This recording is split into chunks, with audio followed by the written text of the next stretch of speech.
آپ نے فرمایا جس نے ماں باپ کو دکھ دیا اس پہ اللہ کی لعنت، اس پہ فرشتوں کی لعنت، اس پہ زمین آسمان کی لعنت، نہ ان کی نماز قبول ہے، نہ روزہ قبول ہے، نہ صدقہ قبول ہے۔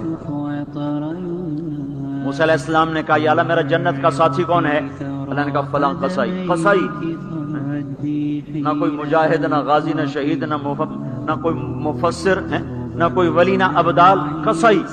موسیٰ علیہ السلام دیکھنے گئے، قصائی عام قصائیوں کی طرح۔ وہ شام کو جب چلا تو تھیلے میں گوشت ڈال کے چل پڑا۔ موسیٰ علیہ السلام کہنے لگے تیرے ساتھ آ سکتا ہوں؟ کہا آ جاؤ۔ پہچانا نہیں اس نے یہ موسیٰ ہیں۔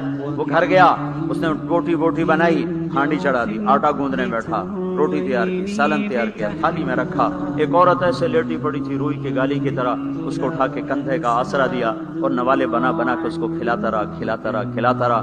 وہ سر مارے، ہن بس اس نے منہ صاف کیا، اسے لٹایا، وہ بڑبڑانے لگے۔ موسیٰ علیہ السلام نے فرمایا یہ کون ہے؟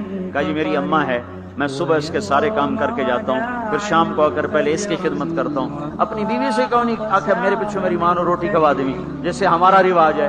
اپنی بیوی سے کہتا ہے تو میری ماں دی کر، میں کوئی نہیں کرنا۔ اور سنو میری بیوی کے ذمے میری ماں کی خدمت نہیں ہے، میرے ذمے میری ماں کی خدمت ہے۔ خود کرتے نہیں، بیویوں کو کہتے ہیں اس کے ذمے نہیں، وہ انکار کرتے ہیں، کہتے ہیں نافرمان ہے، گھر میں لڑائی، دنگا فساد۔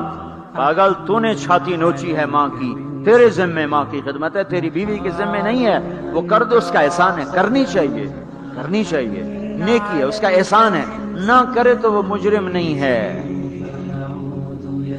موسیٰ علیہ السلام سے کہنے لگا جی صبح اس کے سارے کام کر کے جاتا ہوں، شام کو آ کے پہلے اس کو روٹی کھلاتا ہوں، پھر اپنے بچوں کو دیکھتا ہوں۔ موسیٰ علیہ السلام نے کہا یہ کچھ کہہ رہی تھی جب تو اس کو لٹا رہا تھا؟ کہنے لگا جی اماں جو ہوئی پاگل اماں جدوں دی خدمت کرن شروع ہو جاندی، اللہ تینوں جنت وچ موسیٰ دا ساتھی بناوے، بھلا میں کتھے تے موسیٰ کتھے۔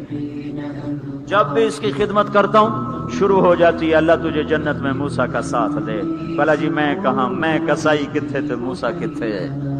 سمجھو یہ ماں ہے، ماں جس کی دعا نبیوں تک پہنچا دیتی ہے۔